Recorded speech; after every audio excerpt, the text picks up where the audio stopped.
cultura,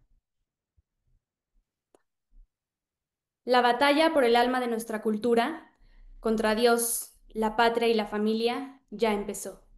En Patria Unida formamos ciudadanos con criterio, fe y convicción, personas capaces de resistir la mentira, defender la verdad y sostener los valores que nos dan libertad y dignidad. Aquí no solo hablamos, actuamos, educamos, formamos y construimos comunidad. Pero esta misión necesita respaldo, necesita de ti. Dona hoy. Es fácil, rápido y seguro con tu tarjeta. Puedes activar un cargo mensual automático y sostener esta causa con constancia. Gracias por tu confianza. Cada peso es una apuesta por el país. Es nuestra patria y nuestra causa. Es nuestra patria y nuestra casa. Muy buenas noches, bienvenidos a todos, encantados de recibirlos una vez más en estos seminarios formativos de Fundación Patria Unida y además hoy muy alegres de poder tener como invitado a don Manuel Cloutier. Gracias por aceptar esta invitación y compartir tu valioso tiempo con nosotros. Bienvenido. Al contrario, Alice, qué gusto saludarte y gracias a ti por esta cordial invitación. Igualmente a Octavio, que fue el conducto para enlazarse con un servidor. Y muy contento de estar en contacto con todos ustedes.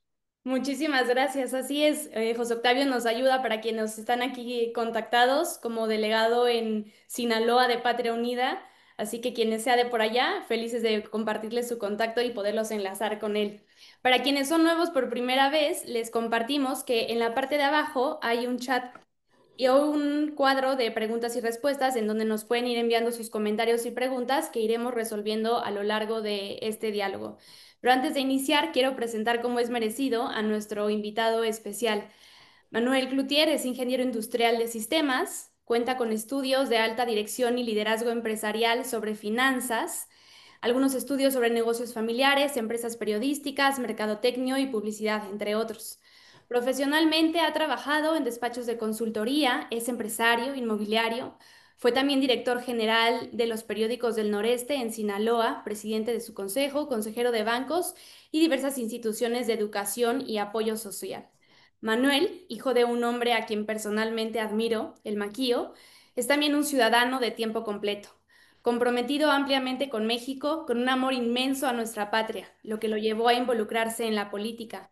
Y fue así como llegó a ser diputado federal y candidato a la presidencia de la República en el año 2012, sin lograr su registro como candidato independiente. Pero eso lo llevó a iniciar una lucha política y jurídica para conquistar este derecho, el de las candidaturas independientes. En el año 2014 demanda al Congreso de la Unión por omisión legislativa, logrando que se legislara en el tema de las candidaturas independientes, y en el año 2015 fue candidato independiente a la Diputación Federal, logrando triunfar con el 43% de los votos a favor y convirtiéndose así en el primer diputado federal independiente en la historia moderna del país en la 63ª legislatura. En el año 2018 volvió a ser candidato a senador de la República por la vía independiente, no logró ganar, y en febrero de 2019 tomó la decisión de retirarse de la política electoral. Pues nuevamente bienvenido. Quisimos hacerte llegar esta invitación, Manuel, porque nos duele México. Como jóvenes, como papás, nos duele despertar en un país en donde vemos que la vida de los mexicanos, nuestra vida, es menospreciada por las estructuras criminales que hoy nos gobiernan. Nos duele ser testigos de la politiquería que nada tiene que ver con la verdadera profesión más noble de la vida pública. Nos duele tocar puertas con empresarios y ver en sus ojos miedo, y en muchos de ellos un único interés de sacar adelante su empresa, pero pocos con un verdadero compromiso cívico de ayudar a quienes están dispuestos a entregarlo todo. Nos duele escuchar a jóvenes decir que prefieren irse de este país, que no perdamos el tiempo en esto, que no vale la pena porque las cosas son difíciles y complicadas en México. Nos duele ver que tenemos un gobierno que compra la voluntad y la libertad de los ciudadanos con una beca y rompe y castiga el verdadero esfuerzo y sacrificio que es lo que vale. Nos duele México, Manuel. Y fue por eso que iniciamos esta fundación, convencidos de que si realmente queremos cambiar las cosas, que si realmente amamos nuestra patria, que es nuestra causa, tenemos que hacer de ella nuestra causa y debemos estar dispuestos a entregarlo todo. Que este México ya está cansado de culpar al otro, de decir que los políticos todo lo hacen mal, porque hay honrosas excepciones, porque la política la hacemos todos, porque la política estamos convencidos que inicia cuando somos dos, porque este país va a cambiar en la mesa de nuestras casas, cuando papá y mamá no tengan miedo de hablar de política y religión con nuestros hijos, cuando les compartamos este amor por nuestra patria, cuando asumamos nuestro compromiso moral de trabajar todos los días sin descanso hasta poderle entregar a las siguientes generaciones un mejor país. Tú, Manuel, viviste uno de los dolores más fuertes a los que se puede enfrentar un ser humano, la muerte de un ser querido, la muerte de tu padre, un hombre que entregó alma, vida y corazón para dejarles un mejor país a ti y a tus hermanos. Y tu historia es una respuesta de compromiso a la vida que entregó él. Y en este sentido queremos empezar este diálogo y quisiéramos que nos compartieras para iniciar cómo ves el país y en dónde está la esperanza de México para que las cosas puedan ser mejores. Pues muchas gracias, Alice, muy amable por esta interesante y fuerte introducción, eh, que me gusta mucho escuchar la frase que dijiste de que nos duele México. Me gusta platicar la anécdota de Leticia, mi hermana, cuando andaba en una ocasión emproblemada con el marido y toman la decisión de ir a ver de esas consejeros, una consejera, una terapeuta familiar que les ayudara. Es decir, nunca es malo pedir ayuda, al contrario, parte del problema que padecemos los mexicanos es que creemos que pedir ayuda es una debilidad cuando es una fortaleza. Entonces ellos fueron maduramente a buscar ayuda y contaba la anécdota que cuando llegan, lo primero que les pregunta la terapeuta es, ¿se pelean? Sí, dijeron los dos así con pena. Muy bien, dijo la muchacha, tomo el caso porque si se pelean, tienen remedio. A mí me gusta contar esta anécdota porque si hoy nos duele México, México tiene remedio. Si no nos duele, ya no tiene remedio. Entonces, por ahí quisiera empezar. Y la verdad es que, como lo dices en esta introducción, nos duele y nos duele mucho. Y me duele a mí en lo personal ver y ser testigo que se nos está yendo de las manos. Así lo estamos viendo que en nuestra cara se nos está yendo de las manos el país y pareciera que a nadie le duele. Por eso aplaudo el que exista gente que le duele, porque como le dijo la terapeuta a Leticia, mi hermana, y a Filip, su marido, tiene remedio. Tomo el caso. Entonces, con esa introducción, empezaría por preguntarnos, Alice, y a todos los presentes, ¿cómo llegamos a esto? Se hace necesario permanentemente en la vida voltear hacia atrás, no para rumiar el dolor o el fracaso. No es voltear para atrás para lamentarnos, es voltear para atrás para aprender. Esa es la única razón y el único sentido que tiene voltear para atrás. Si no es para aprender, no hay que voltear para atrás. Hay que voltear para adelante. Los autos se manejan, de hecho, viendo hacia adelante. Esporádicamente puedes voltear a ver el espejo retrovisor y el tablero de control, pero ni se manejan así viendo el tablero de control, ni se manejan viendo el espejo retrovisor. Hay que ver hacia adelante y a México le urge ver hacia adelante. Entonces, pero sí se hace necesario para entender y por lo tanto aprender y por lo tanto poder construir a dónde queremos ir. Y para eso tenemos que entender y reconocer con humildad, con realismo, qué nos pasó. ¿Cómo llegamos a esto? Entonces, aquí en esto me gusta plantear la idea de que México inició un proceso de transición en algún momento. Una transición la defino yo como pasar de un estado actual a uno futuro, donde el futuro no está definido, sino que se va definiendo sobre la marcha. Esa es una transición. Entonces, ese ejercicio tiene muy importantes dos características. Se hace necesario participar en la definición del futuro deseado y al mismo tiempo en la construcción del destino deseado. Son dos cosas importantes. Sobre la marcha tienes que definir a dónde quieres ir y sobre la marcha al mismo tiempo tienes que ir construyendo a ese camino que estás definiendo. Y eso es lo que no hicimos los mexicanos. Los mexicanos hasta la fecha todavía no sabemos a dónde queremos ir.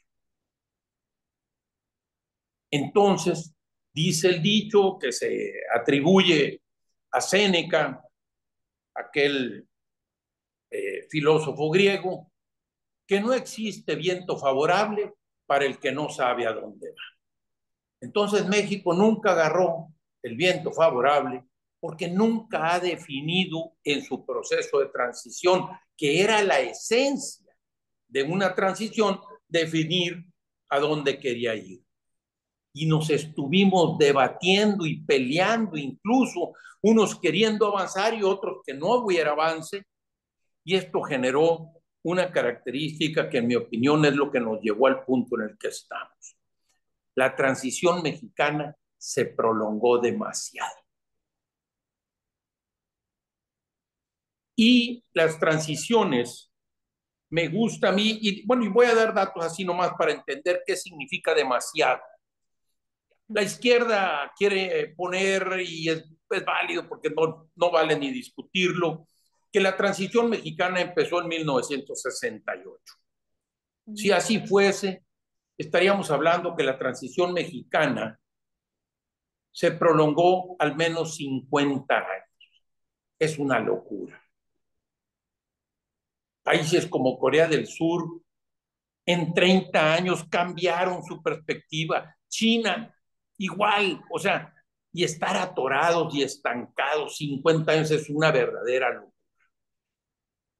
Yo creo que no le quito nada, simplemente yo creo que la transición mexicana empieza después, hasta el 82, después de la crisis del 82.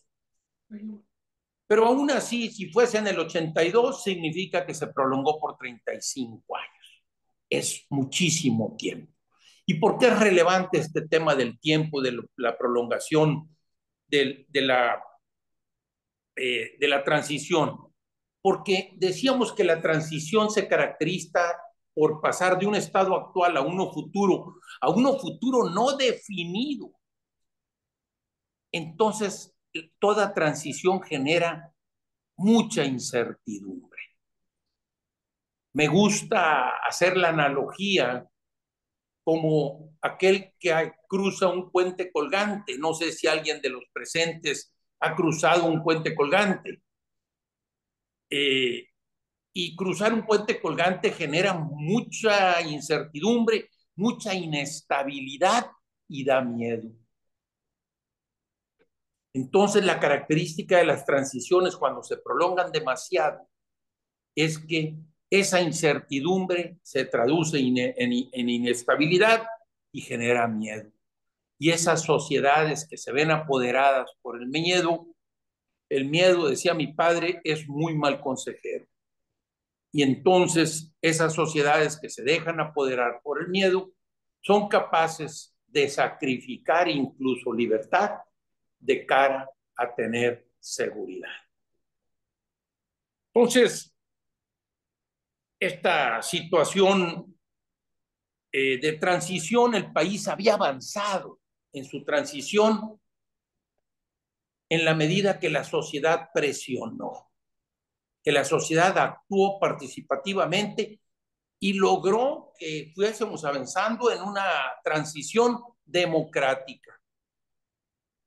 Pero al llegar la alternancia, cuando gana Fox, yo lo vi como mucha gente dijo, ya chingamos, y creyeron que la transición iba a concluir desde el poder. Y la gente dejó de participar y dejó de presionar al gobierno. Mi padre me enseñó a mí, me lo dijo y lo decía reiteradamente.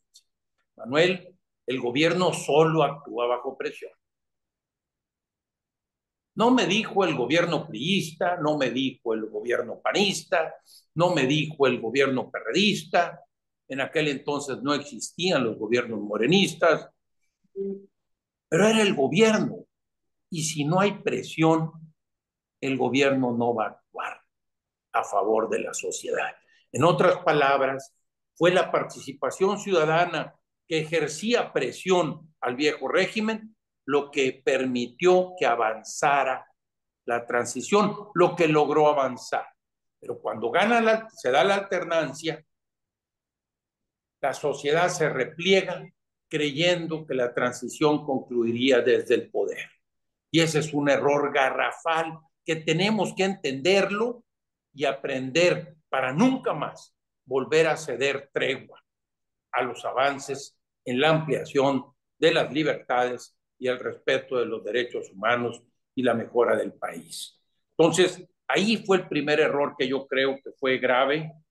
Se estancó la transición en el periodo panista. Es cierto, me van a decir, es que no tuvieron mayoría legislativa. Y es cierto, pero también los gobiernos panistas fueron pusilánimes, no se atrevieron a muchas cosas y por otro lado la sociedad se replegó. Y el PRI se convirtió en ese entonces en una barrera para que no avanzara la transición. Ellos siempre con la expectativa de que volvería. Ese era su objetivo. Una lucha egoísta, en donde ellos lo que buscaban es que el régimen panista se cayera y ellos volver al poder. Y así pasó. Fue en 2012 que regresa el PRI, pero regresan con hambre atrasada. Llegan con un pagaré que decía, nos deben 12 años. Y llegaron cobrando. Se atascaron literalmente con una corrupción que nos puso a toda la sociedad en un hartazgo que dijimos ya, basta. Y creímos en la democracia. Porque en una verdadera democracia, el que se equivoca pierde. Lo raro en el viejo régimen priista es que el PRI se equivocaba y seguía ganando. Y aquí lo raro en lo que estamos viendo es que Morena se está equivocando y sigue ganando también. O sea, eso habla de que algo no está bien, ya sea en las instituciones o en la misma sociedad. Pero en una verdadera democracia no debe existir miedo para que ganen unos y ganen otros. Es al contrario, las minorías en una verdadera democracia pueden llegar a ser mayorías y al revés. Y eso es normal y se van dando los ajustes que se tienen que dar en toda sociedad y México no es la excepción. Pero en una verdadera democracia también el que gana no gana todo y el que pierde no pierde todo. Cosa que no está sucediendo hoy. Ellos creen que ganaron y que ganaron todo y que por lo tanto los que perdieron tienen que perder todo.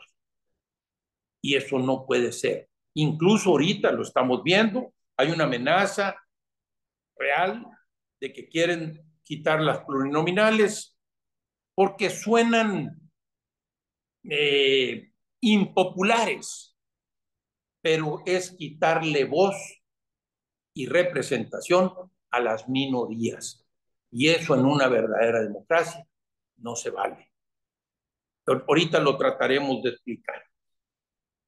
Entonces, se generan dos cosas en el periodo de estancamiento de la transición con el triunfo panista. Por un lado, se estanca la transición, pero por otro lado, crece el crimen organizado. Ojo, fíjate lo que estoy diciendo. Crece el crimen organizado cuando ganó el PAN. Antes de eso, el crimen organizado de alguna manera sentía la presión del gobierno federal, incluso el control del mismo. El gobierno federal estaba inmiscuido en el crimen organizado y lo controlaban en alguna medida. Cuando gana Fox, el crimen organizado identifica una gran oportunidad.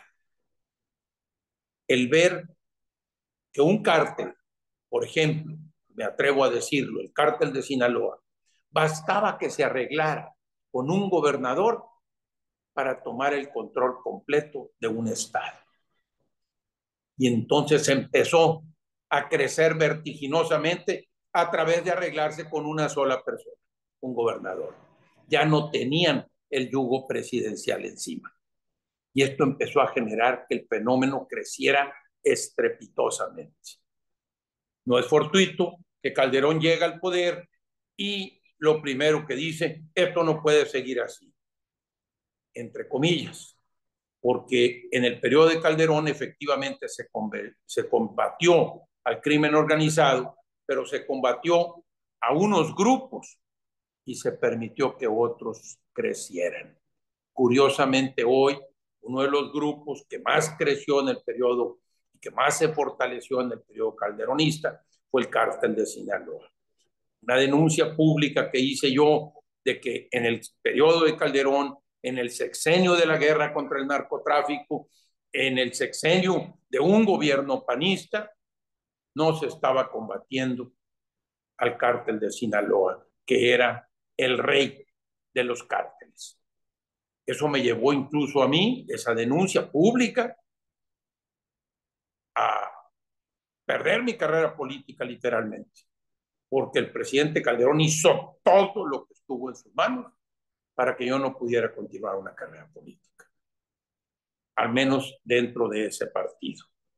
Me bloqueó, etcétera, pero no hablo de esto para mencionar la represión hacia mí, lo hablo para ilustrar cómo se combatieron ciertos cárteles y a otros se le permitió crecer. Existió pues en México por muchos años un cártel oficial que era el que estaba arreglado. No es fortuito que esto que denuncié en su momento y que esto que digo ahorita y que narro, pues ahora pues sabemos que García Luna estaba metido con ellos, ¿sí? Y entonces esto generó, pues, esto que te estoy diciendo. Combatían, sí, pero a unos no los tocaban.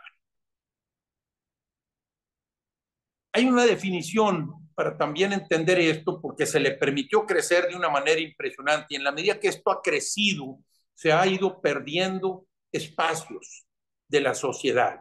Porque otra vez, cuando crece tan grande como ha crecido el crimen organizado en México, se achica el gobierno y se achica la sociedad. Perdemos espacios de libertad. Hoy que estamos viviendo lo que estamos viviendo en Sinaloa y en muchas partes de la región y del país, lo que está sucediendo es que la gente aquí no estamos saliendo a la calle. Los negocios de hospitalidad, como son restaurantes, etcétera, se acabó la vida de noche. Es decir, no podemos ir a Mazatlán porque la carretera nos da miedo y una serie de cosas que hemos perdido libertades. Y en esto es muy importante entender dos cosas o tres. Primera, el Estado tiene la fuerza para derrotar a la mafia. No nos pueden decir otra cosa. Y por lo tanto la sociedad tenemos que exigirle al Estado que haga su tarea. Segunda premisa, la arrogancia de la mafia es directamente proporcional a la ausencia o la complicidad del Estado. Si hoy México tiene, y Sinaloa en particular, una mafia arrogante, ustedes contesten si es por omisión o por complicidad. Cada día que pasa nos vamos dando cuenta y va quedando más en evidencia de que ha sido por complicidad. Tercera premisa, el tema es territorial. Es una lucha por soberanía sobre un mismo territorio. ¿Quién manda en la calle? ¿El crimen organizado o el Estado? Y el Estado son sociedad y gobierno. Y todo empieza a indicar en muchísimas partes del país que cada vez manda más el crimen y que cada vez la sociedad se repliega más y que el Estado está más coludido con el criminal. Y esto nos ha llevado a lo que hoy por hoy estamos viviendo. Que o sea, dices, oye, pero ¿qué pasó? Bueno, es que esto es como el vendedor ambulante. El vendedor ambulante cuando llega a la esquina por primera vez, llega muerto de miedo. Pero no pasa nada y al paso del tiempo es dueño de la esquina y no lo puedes quitar. Me regreso entonces a los criminales. El Chapo Guzmán ha de haber empezado de raterillo de barrio, no empezó de gran capo. En otras palabras, hemos dejado y hemos permitido que esto crezca y crezca y crezca. Y hoy estamos asustados porque nos ha rebasado y nos va a costar mucho trabajo volver a tomar control del país. En su momento lo grité, esto, insisto, me llevó a una confrontación pública, incluso con el presidente Calderón, porque señalé que estábamos a punto en Sinaloa de cruzar el punto de no retorno. Y lo dije, el punto de no retorno será cuando el costo de combatir la corrupción organizada y al crimen organizado sea más alto que el costo de tenerlo. Cuando te cuesta más combatirlo que tolerarlo, nadie se va a animar. Y creo que estamos llegando a esos niveles en muchas regiones en el país. Pero otra vez, no podemos permitir, no lo podemos permitir porque entonces esto va a ser, o sea, de veras el caos. Tenemos una ventaja ahorita que es muy triste. Estados Unidos está metiendo mucha presión sobre el tema, mucha. Y es triste que los mexicanos estemos poniendo nuestra esperanza en los gringos. Eso no puede ser. Es inaceptable. ¿Por qué? Porque los intereses tienen, digo, los gringos tienen intereses, punto. No les importamos. A ellos les importan sus problemas, no los de nosotros.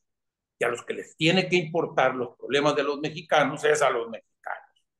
Pero si ellos ven que a los mexicanos no les importa, que el gobierno mexicano está coludido con los criminales y que a ellos les está afectando, incluso no es fortuito, vale decirlo, el TIMEC se firmó por Trump, Peña Nieto y Trudeau en diciembre del 2018, no, en noviembre del 2018, por ahí, a finales del 18. Y hoy se firma por un periodo de 16 años, sí, pero con revisión en el 26. Es decir, el año que entra toca revisión del TIMEC. Por eso está pasando lo que está pasando con Estados Unidos. Porque a Estados Unidos no le está gustando el socio. A Estados Unidos no le está gustando el México que se convirtió, que es socio de ellos. Dice, espérate, como que este es nuestro socio, se beneficia del comercio con nosotros y está perdiendo democracia. No se respetan los derechos humanos, se violenta el Estado de Derecho, no hay garantías para nuestras inversiones, hay una ingobernabilidad como Estado fallido, existe un narcoestado y crece el crimen organizado y nos están saturando a nosotros de fentanilo, que está generando más de 100,000 muertes anuales. O sea, una gama de cosas que dicen ellos, hey, espérate, se tienen que establecer condiciones, y peor, y estos coquetean todos los días con los enemigos históricos de Estados Unidos, con Cuba, con Venezuela, con Rusia y con China. Y entonces nosotros estamos aquí de idiotas nomás, generándoles buen negocio para que ellos estén, o sea, yo tengo que buscar, diría cualquier socio, que mi socio en alguna medida mínima tengamos cierta afinidad. Si no, ¿cómo vamos a ser socios? Y eso es lo que está pasando. Todas las presiones que vienen de Estados Unidos ahorita obedecen, entre otras cosas, a que el año que entra se va a revisar el TIMEC. El tema de revisión del año que entra es si se continúa o no. Y para eso Estados Unidos está exigiendo un mínimo de básico de condiciones para poder seguir siendo socios. Eso es lo que está pasando en el fondo. Entonces, me regreso. Creo que la oposición en México no ha terminado de entender qué les pasó. No acaban de entender que no solo ganó Morena, sino que ellos perdieron. La gente quedó harta y por eso le están ratificando a Morena, el pueblo, no solo por las dádivas, como algunos se quieren quedar encajonados ahí para no ver la realidad, es que el pueblo no quiere regresar. Quedó harto de aquellos. Y me gusta aquí en este tema parafrasear al sociólogo colombiano Leonel Narváez, que tiene el libro La cultura política del perdón y la reconciliación. Leonel dice que puede existir perdón sin reconciliación, pero que nunca existirá reconciliación sin perdón. Hoy la oposición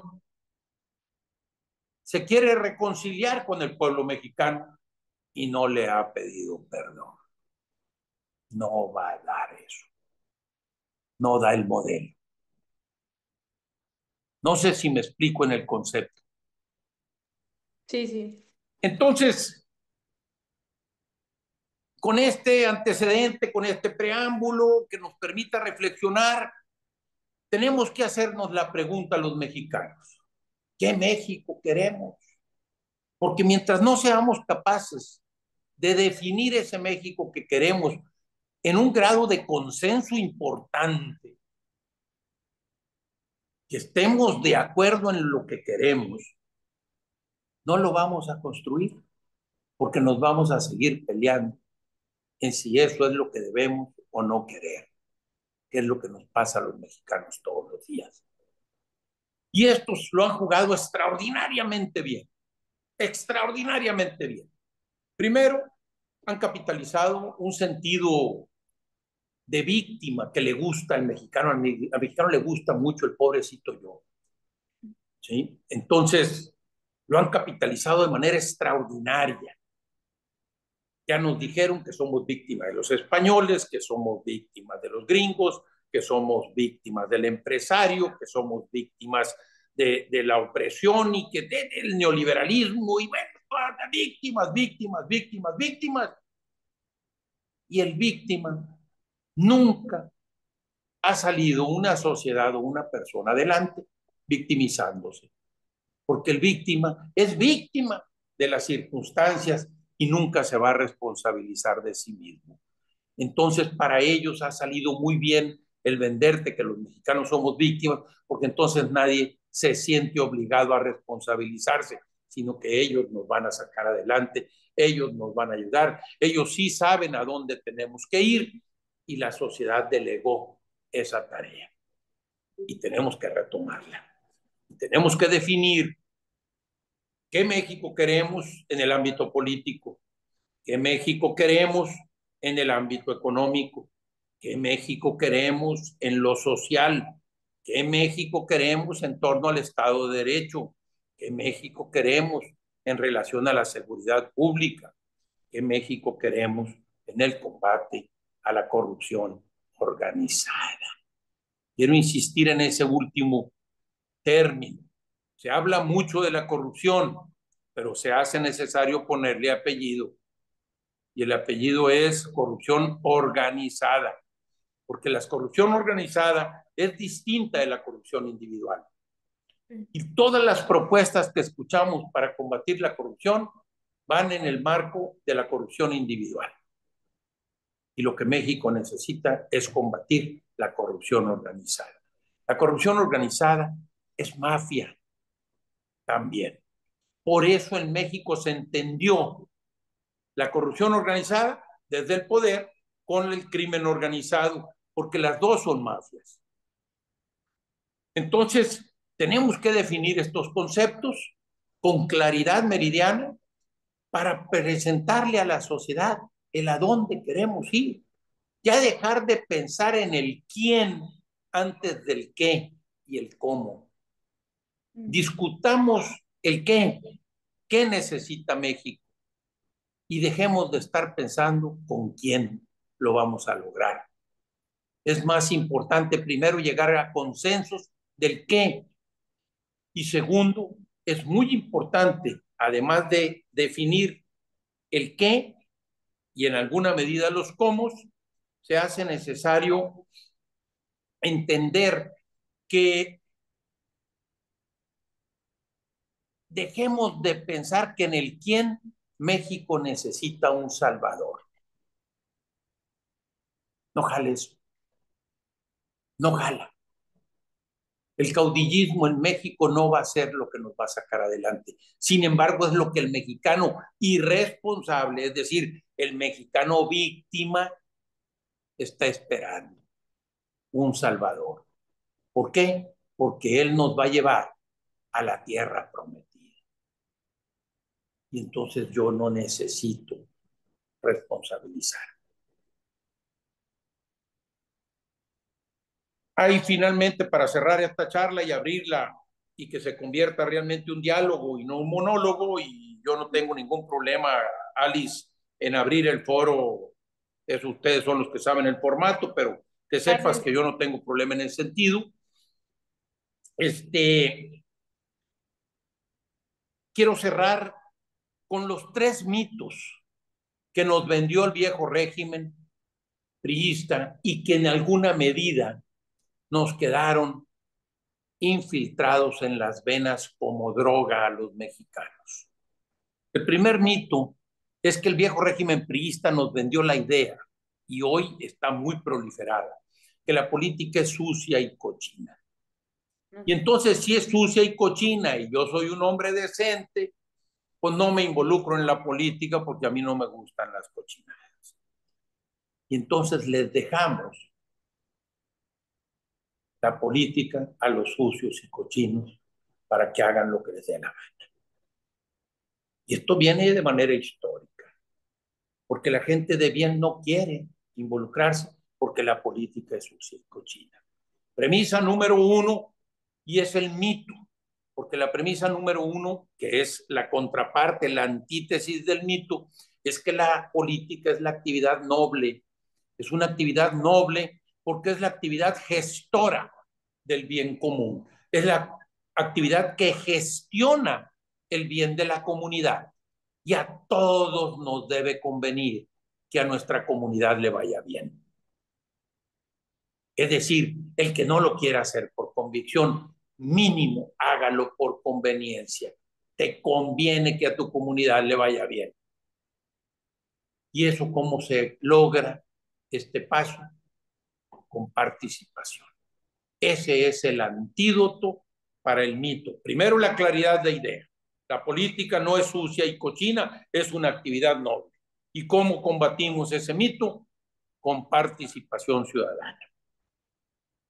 Segundo mito. Nos vendieron la idea que cuando se llega al poder se puede y se debe ejercer con criterio patrimonial. Por eso ves que no importa quién llega ni de qué partido, ejerce el poder creyéndose dueño. Y ahí lo estás viendo ahorita. Pero lo viste con Peña Nieto y lo viste con una bola de pendejos panistas también. O sea, lo estás viendo. ¿Por qué? Porque nos vendieron la idea que llegar al poder te da derecho a ejercerlo para beneficio particular, para beneficio personal, y eso también es un mito. ¿Cómo se combate eso? El patrimonialismo, que también se ejerce mucho en el sector privado, cuidado, ¿eh? O sea, no es exclusivo del poder público, es el ejercicio del poder en la cultura mexicana la que te lleva a creer que tienes derecho a ejercerlo con criterio patrimonial, como si fueras dueño, y no. ¿Y cómo se combate esto? Con transparencia y rendición de cuentas. Porque la rendición de cuentas lo que te dice de manera permanente es que no eres dueño, eres empleado. Por eso tienes que rendir cuentas permanentemente, porque es el mecanismo de aterrizaje para que no se te olvide que no eres dueño, que eres empleado. El tercer mito está muy vinculado con el segundo, y es el tema de que el viejo régimen nos vendió la idea que cuando llegas al poder, no solo lo puedes ejercer creyéndote dueño, sino que tienes el poder y el derecho de abusar del poder. Y lo ves, que no me importa quién sea, cuando llega al poder cobra venganzas, reprime disidentes, y lo estás viendo, etcétera. Abusón del poder. ¿Cómo se combate el abuso del poder? Con límites al poder. Y esto tiene que ver con contrapesos y con Estado de Derecho. Comento esto porque si te das cuenta, en México, pues esta cultura no ha cambiado. Entonces no puede haber cambios si no cambiamos nosotros. ¿Y por qué no ha cambiado? Porque no hemos sido claros en lo que debemos buscar y en cómo tenemos que ser antes de llegar al poder y si ostentamos algún tipo de poder. ¿Cómo debemos ser? Y a veces el ser humano no sabe lo que quiere, pero debe tener bien claro lo que no quiere. Y en México ni eso hemos tenido claro. Yo con esto, pues, cerraría mi intervención para abrirla y dirigirla en el sentido que quienes están participando y ayudándonos y con confianza e interés, pues quieran llevar la charla como ustedes quieran. Yo no tengo ningún problema en entrarle a cualquier tema que quieran. Buenísimo, muchísimas gracias. Pues muy interesante y de todo lo que nos compartes, a mí me vienen varias preguntas y voy a tomar también las que nos han ido mandando. De entrada, a mí me parece que es muy valioso lo que dice este proceso de transición. Y creo que el gran problema también que tenemos como mexicanos es que por lo menos a nuestra generación, es una generación al que no le tocó luchar por la democracia, pero se nos olvida que la democracia en nuestro país es realmente joven. La primera vez que hubo alternancia democrática, ya lo comentaste tú, fue en el año 2000 y los ciudadanos que lucharon tanto por ver esa alternancia en el gobierno, muchos de ellos ya dijeron, triunfamos, ahí quedó, y entonces los otros aprovecharon y avanzaron. Pero así Fíjate como... qué interesante, Alice, qué interesante lo que estás diciendo ahorita que mencionas que la democracia mexicana es muy joven. Y lo que es todavía peor, entramos a un proceso de transición queriendo aparentemente construir una democracia sin cultura democrática, sin antecedentes democráticos. Y pongo ejemplos. En los 200 años de México independiente, tuvimos a Santana, después a Juárez, luego a Porfirio Díaz y luego al PRI. Todos dictadores. Y si te faltan años para completarlo, nos la pasamos peleando. Y en ese escenario quisimos emprender un proceso democratizador, sin antecedentes democráticos. En otras palabras, no solo teníamos que trabajar en la definición del futuro y en la construcción de ese futuro, sino también en la construcción nuestra personal de convertirnos en democráticos, de infundirnos una cultura democrática cuando no habíamos vivido una cultura democrática nunca. Así es. Y nuestra generación, que ya nació en una democracia joven, pero ya con instituciones democráticas que comenzaban a fortalecer, dimos por sentada la democracia. Y yo veo un paso más grave aún. Hemos dado por sentada la libertad. Y hoy hay un gran riesgo de perder nuestra libertad, que tenemos un gobierno completamente autoritario, persecutor y que ha censurado a aquel que se atreve a levantar y alzar la voz. Y con un miedo todavía mayor, aliado al crimen organizado. Entonces hay mucha gente hoy que quisiera levantar la voz, que quisiera hacer algo en contra del gobierno, pero que tienen el temor de que saben que pueden llegar a ser silenciados incluso por una mafia criminal. Pero ese es el gran problema. Dimos por sentada y creemos que se nace con democracia y libertad, y la democracia y la libertad se conquistan, se luchan y se trabaja por ella absolutamente todos los días. ¿Cómo hacerle entender a la ciudadanía ese riesgo, no? Porque también pasa que cuando sales y le explicas a la gente lo que está pasando y el riesgo que representa este gobierno autoritario y las acciones que han ido tomando a nivel político en el Congreso, debilitando las instituciones democráticas, ahora que ya no tenemos realmente una división de poderes, sin división de poderes no hay Estado de Derecho, lo básico para poder tener libertad. Muchos nos dicen, son exagerados, son muy negativos, no va a pasar nada. Tenemos a Estados Unidos, bien decías tú, a Estados Unidos, por supuesto, no les interesamos. Quienes tenemos que salvar a nuestro país somos nosotros. Pero ¿cómo hacerle, cómo despertar a la gente y abrirle los ojos del riesgo en el que estamos viviendo y que en esa línea de tener libertad o ya no tenerla está muy cercana a nosotros? Mira, primero, esto es como con los hijos. Tú no tienes hijos, Sí, ¿sí? Deben de estar muy chicos. sí, sí. Pero regrésate entonces en tu mente a tu rol como hija. Y entonces encontrabas que tus papás te repetían y te repetían y te repetían y te seguían repitiendo lo mismo. Y ellos creían que no estaba cayendo su mensaje en tierra fértil, ¿sí? Pero luego cuando ibas a la casa de la comadre les decía, ay, qué educada Alice, qué buena niña.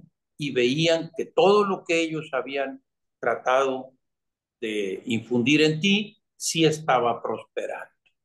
En otras palabras, lo primero que tenemos que entender, quienes tenemos alguna claridad de lo que está pasando y por lo tanto mayor responsabilidad, es repetirlo, repetirlo, repetirlo y repetirlo. En todos los ámbitos, públicos y privados, en nuestras casas, en nuestras familias, en nuestros trabajos, con claridad, con números, con sustento. O sea, entiendo también que ahorita hay mucha gente que no quiere escuchar y eso les ha salido muy bien a estas gentes, el confrontar a la sociedad, porque ahora parece que nadie quiere discutir las ideas por las ideas mismas, sino que lo primero que se viene cuando planteas una idea y que es contraria a sus intereses es la descalificación de quien lo dice. Mm. En otras palabras, Ya no es qué dice, sino quién lo dice, para descalificarlo en automático. Y se canceló el diálogo como herramienta esencial de la política. Ellos tienen el monopolio de la verdad y la brújula de la historia. No puede ser. O sea, todos tenemos obligación de contribuir a la mejora de nuestro país y todos tenemos algo que aportar en la mejora del país. Entonces va a haber que repetirlo y repetirlo y repetirlo. El otro día me dice un empresario prominente de aquí de Sinaloa, me lo encuentro en el aeropuerto y nos saludamos, y me dice, oye, yo no estoy dispuesto ya a meterle dinero a cosas que no produzcan resultados, refiriéndose al tema político. Y me dice, entonces yo ya no voy a entrarle a nada, a apoyar nada. Entonces volteo yo y le digo, mira, fulano, cuando mi padre lo nombran candidato, lo eligen candidato en la convención interna del PAN en noviembre de 1987 para la presidencia de la República.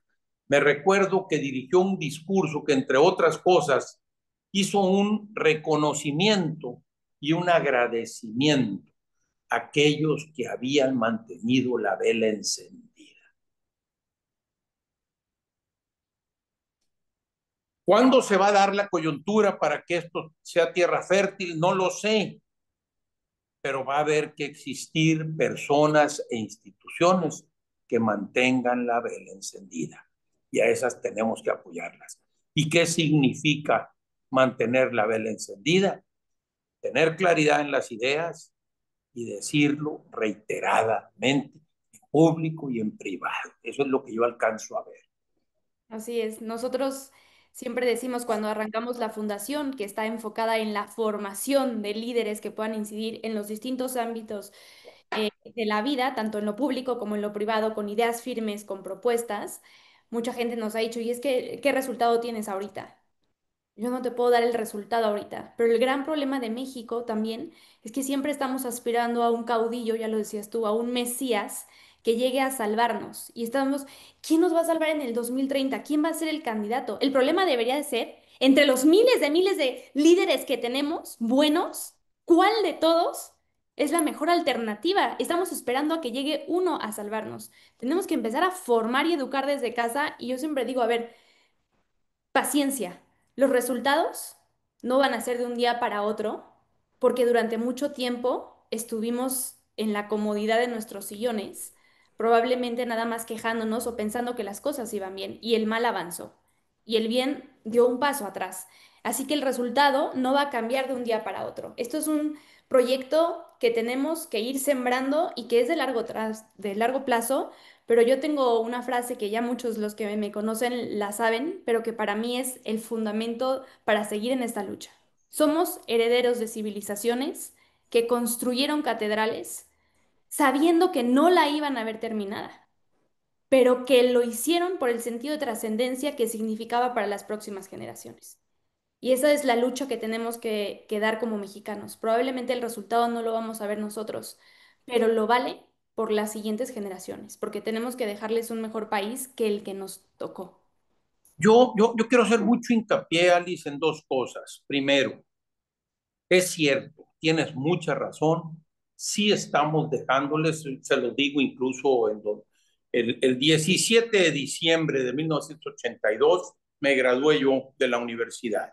Ese día, después de que me entregan mi diploma, le reclamo a mi padre el México que me está dejando. Le digo que es un México con mucho menos oportunidades que el que él recibió.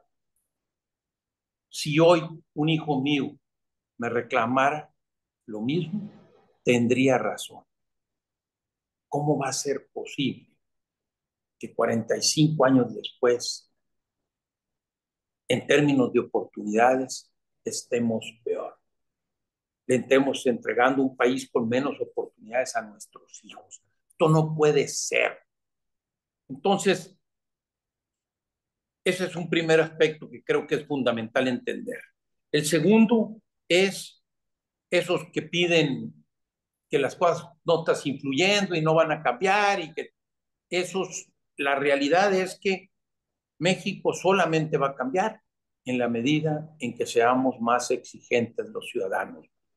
No más que para ser exigentes, pues cuando yo dirigí el periódico Noroeste aquí en Sinaloa, teníamos un dicho que decía que para tener la lengua larga había que tener la cola limpia, ¿sí? Entonces, pues, y además atreverte a dar un posicionamiento, pues tiene que haber congruencia entre lo que dices y lo que haces. Y por otro lado, pues también el hablar, el actuar, compromete. Y parte del problema del mexicano es que no le gusta comprometerse. Entonces tenemos mucho por delante, hay mucho que hacer y trabajar. Este, nos dicen a los que somos creyentes que tenemos que combatir el mal con abundancia de bien. Entonces, bueno, pues es lo mismo. Hoy vemos mucho de lo otro porque el dicho que se usa ahora aquí en Culiacán, mucha gente en ánimos de darse ánimo y no sentirse arrollado por la realidad que estamos sufriendo y viviendo, dicen es que somos más los buenos. Pues sí, pero, Que se note. pero que se note actuando comprometidamente. Porque me gusta poner el ejemplo de la diferencia entre colaboración y compromiso. La diferencia esencial entre colaboración y compromiso se ilustra de manera extraordinaria en los huevos con jamón. Porque en los huevos con jamón, la gallina colabora, pero el puerco se compromete. México está demandando hoy gente, no colaboradores, gente comprometida. Así es.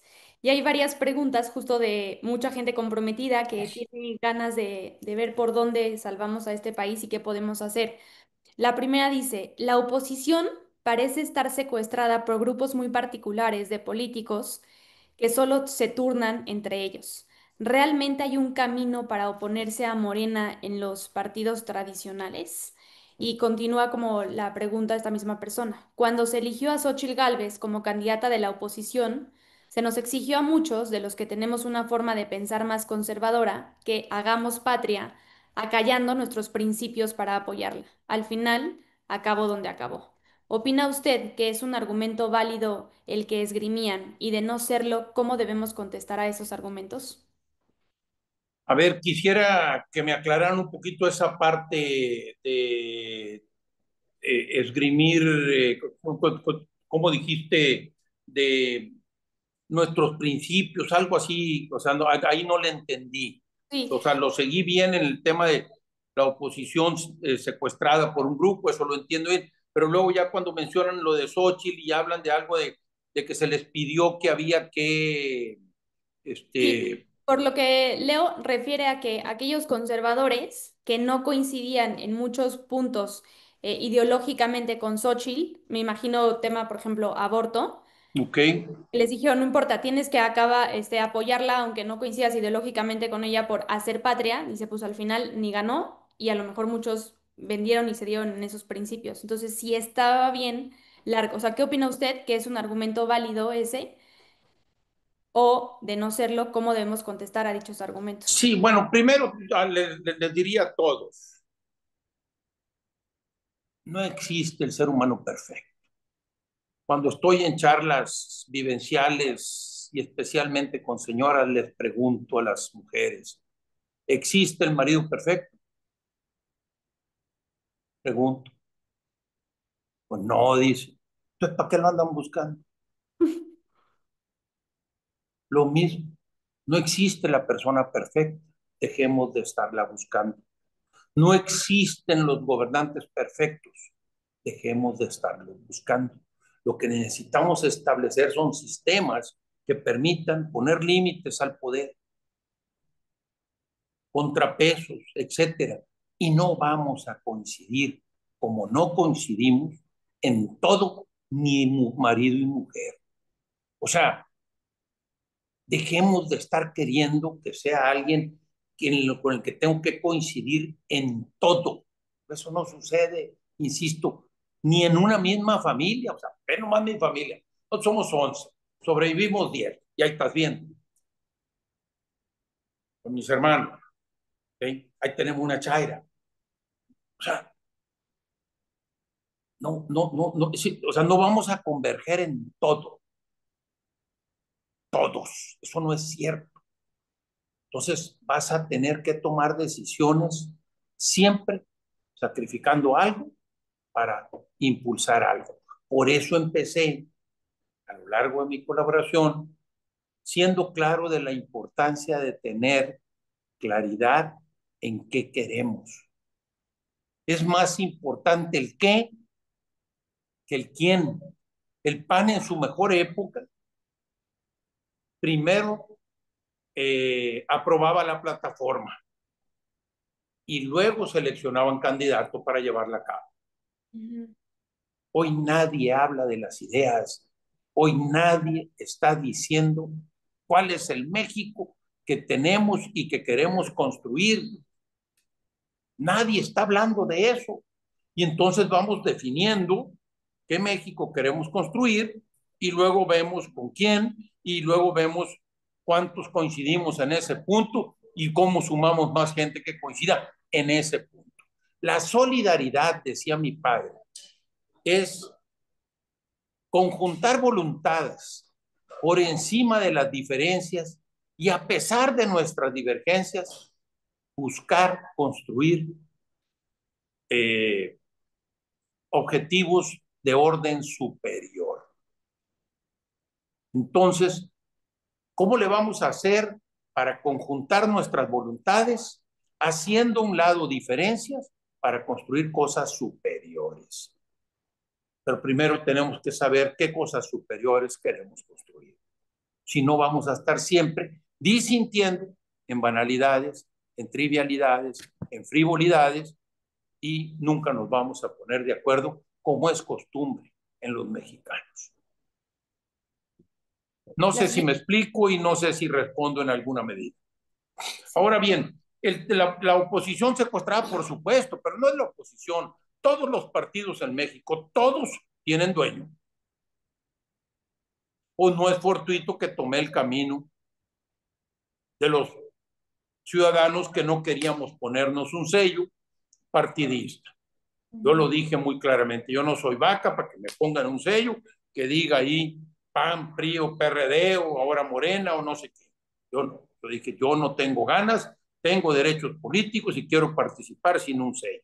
Entonces, ¿y cuál era el objetivo de esto? Era romper el monopolio que se ha generado, bueno, más bien dicho, es un oligopolio en los partidos, porque todos los partidos tienen dueño. ¿Quién es el dueño de Morena? Andrés Manuel. ¿Quién es el dueño del PRI hoy? Alito. ¿Quién es el dueño del PAN hoy? El anticalderonismo, encabezado quizá con este muchacho, ¿cómo se llaman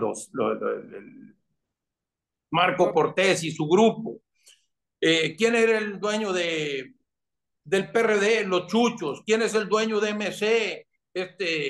¿Cómo se llama? Dante Delgado. ¿Quién es el dueño? Todos tienen, el dueño del PT, Anaya, o sea, aquel Anaya de Monterrey, no sé si lo ubican, líder Grillo, o sea, es decir, todos los partidos tienen dueño. Entonces, no es la oposición la única secuestrada. Y con esos bueyes tenemos que arar hoy. ¿Queremos construir otra cosa? Tenemos que empezar por meternos también ahí a tratar de cambiarla. Yo creí que podía fortalecer una lucha desde fuera para cambiar los partidos. Pero ¿qué hicieron? Se cerraron y bloquearon también las candidaturas independientes. Las tuvimos que litigar como lo hicimos y logramos que tuvieran que legislar, pero hicieron una ley que es muy restrictiva a la participación ciudadana por esa vía. Cuando el objetivo era, pues, que fuera más fácil con un criterio muy simple, como les digo yo. La carretera Mazatlán-Culiacán es de cuota, pero también existe la libre. Si las condiciones de la de cuota no es correcta y está cara, me voy por la libre. Si los partidos no daban cauce a los ciudadanos se pudieran ir por la libre. Así de fácil. Y que sea la sociedad la que decida. Adelante. Siguiente pregunta que va muy ligada, dice, ¿cómo percibe usted el papel actual de los partidos de oposición en México, particularmente ante la creciente desconexión social y la falta de apertura hacia los jóvenes que desean integrarse a la vida política? ¿Considera que esta cerrazón, sumada a la polémica reforma electoral que impuso el actual régimen y que muchos advierten podría concentrar aún más el poder, representa un riesgo para el futuro de los partidos, la confianza ciudadana y el rumbo democrático del país de cara a las próximas elecciones? ¿Cómo interpreta usted, además, la aparente omisión o indiferencia de amplios sectores de la sociedad frente a estos cambios? Mira, yo he sido candidato en diversas instancias. He sido reprimido al interior de partidos. Yo me salí del PAN en 1993 porque me quisieron correr. Y me quisieron correr porque critiqué al PAN. Y como me dijeron ellos en la comisión de orden, criticaste a prominentes panistas. Ese era el argumento para correr.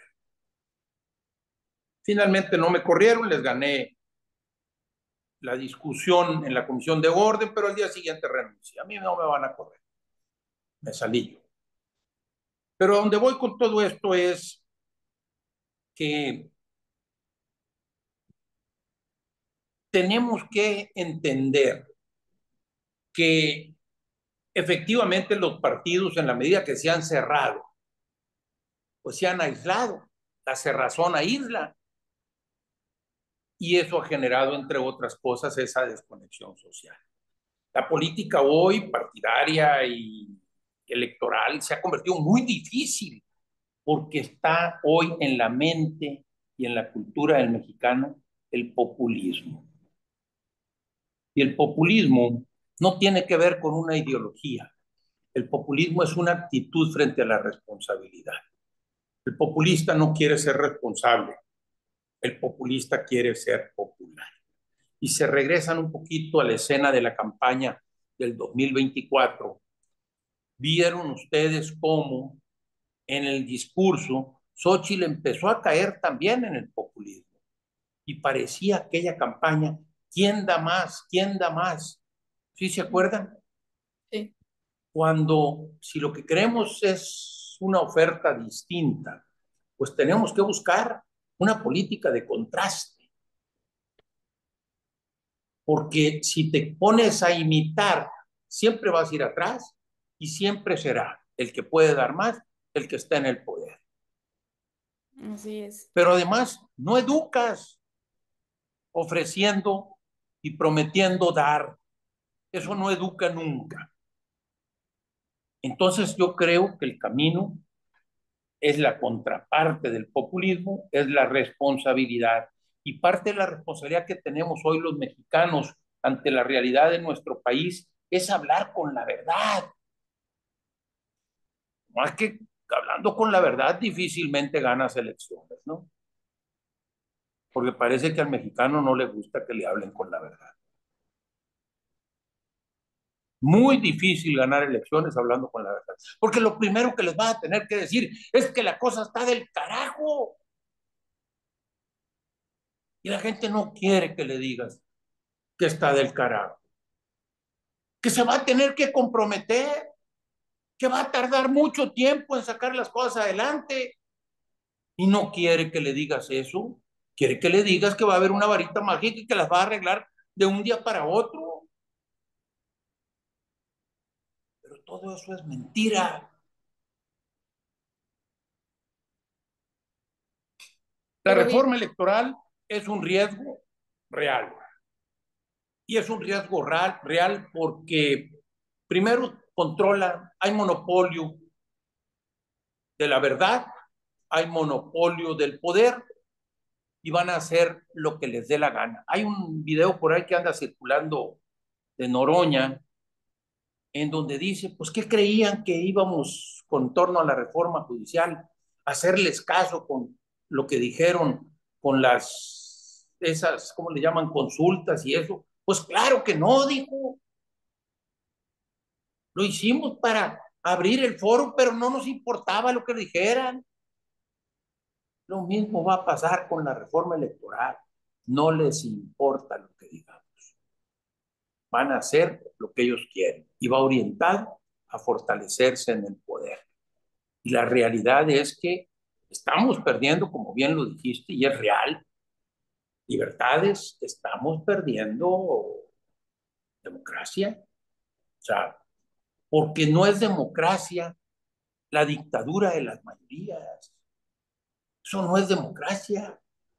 Democracia es el respeto a las minorías. Eso es democracia. Es exactamente la antítesis. Porque entonces es la ley del más fuerte y punto. Y eso es la barbarie. Eso es regresar a otra época, incluso primitiva. Espérate. Entonces, va a haber que estar muy pendientes, hay que buscar participar. Estamos perdiendo el país en nuestras narices. Ellos entendieron que traen el apoyo popular y no es exclusivamente por las dádivas, sino por ese hartazgo con la oposición, entre otras cosas, y lo están así, sacándole jugo y van por todo, porque ahorita es su momento en el que tienen ese respaldo. Y están yendo literalmente avasallando, yéndose por todo.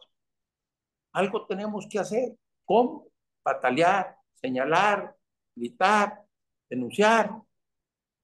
Hay mucho que hacer en materia jurídica. Todavía antes de esta reforma, había mucho que hacer en la materia para incluso que no se hubieran violentado derechos humanos. O sea, el tema del INAI, pongo un ejemplo muy claro, muy concreto, es una violación al derecho humano, al derecho humano, al derecho a la información. O sea, y los derechos humanos se deben de regir por el principio de progresividad, es decir, tienen que ampliarse.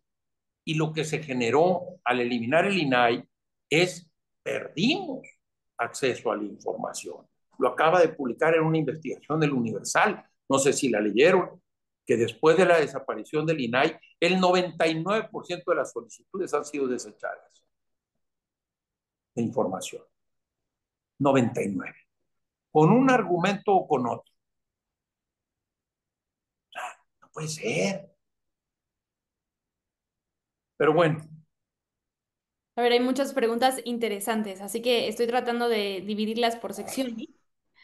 Las personales dicen, ¿por qué se hace del rogar para ser candidato a la gubernatura en Sinaloa? Tenemos a puro pillo de precandidatos como los de Morena, Paloma Sánchez y Alpan, no tiene nadie que figure.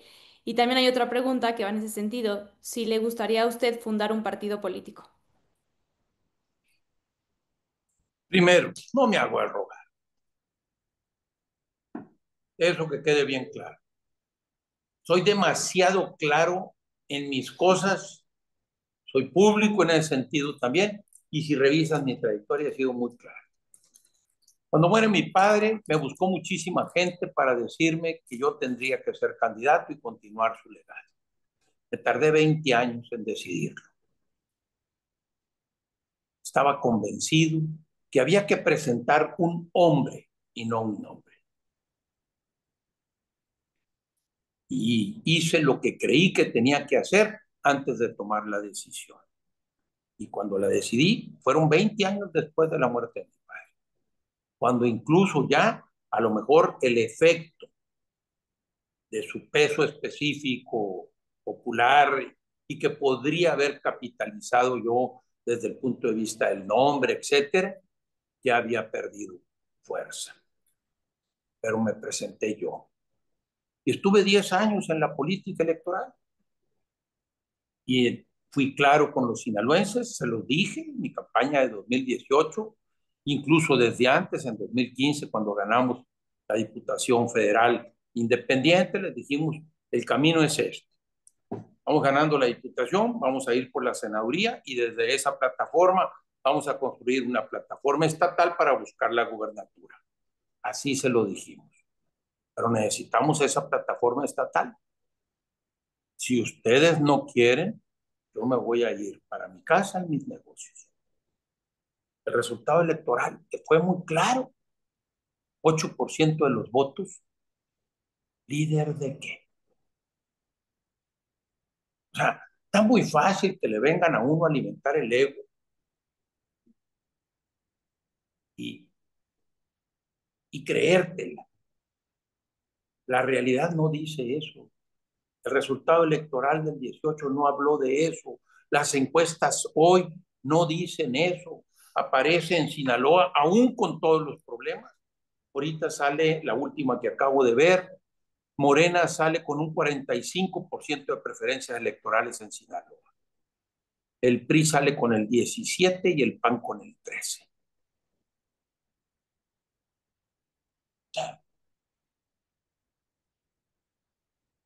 Y yo ya fui candidato. Yo me puse a disposición de la sociedad y les dije, órale, vamos. Y la gente no le interesó. ¿Quién me nombró salvador de qué? Eso sería arrogancia. Tengo la madurez y la humildad de decir, la gente no quiere. Me voy para mi casa y me fui. Para mi casa y mis negocios. Ahí estoy.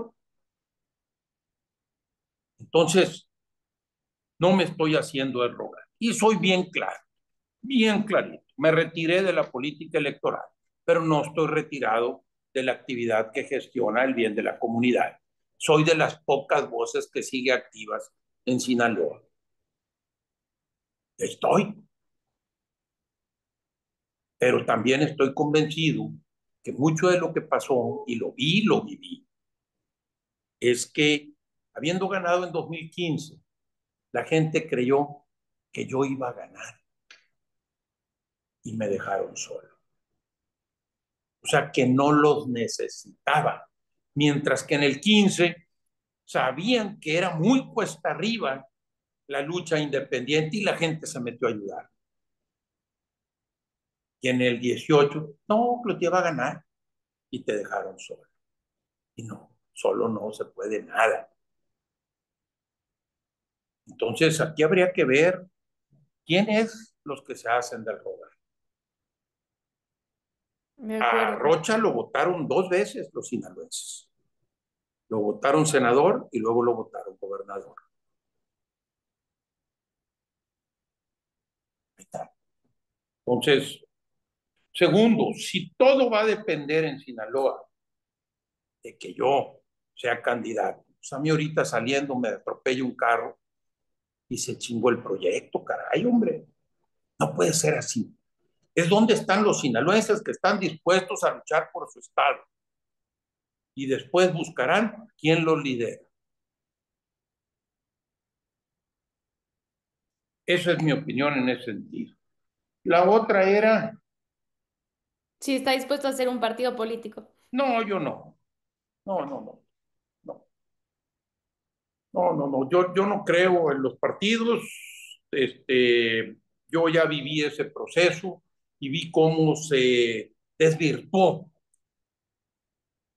el partidismo. Yo hoy por hoy, incluso cuando pretendí ser candidato independiente a la presidencia de la República, el eslogan que utilicé y que me negaron el registro, fui al INE y presenté mi solicitud de registro y me la negaron, argumentando que no podía ejercer mi derecho porque no había ley, que no estaba regulado y por eso demandé entonces al Congreso y le dije al Congreso, hey, resulta que ustedes no legislan y por eso yo no puedo ser candidato, ¿sí? Pero a lo que voy es eh, el eslogan de mi campaña decía, porque mi partido es México.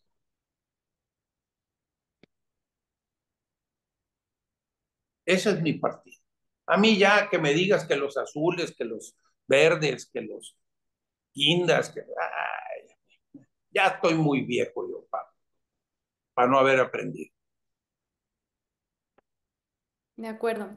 Hay varias preguntas. Voy a leer algunas que se parecen y después pasamos a otro tema que las fui dividiendo. Dice Manuel, creo que es tiempo de la sociedad civil. Ya vemos mucha gente que queriendo participar no encuentran cómo hacerlo y lo peor es que los grupos existentes están pulverizados. ¿Cómo unirnos en un objetivo común?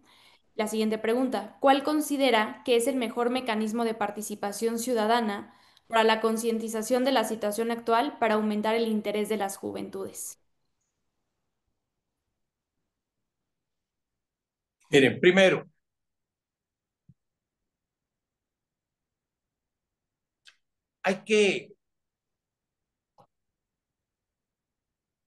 voy a hacer primero una analogía.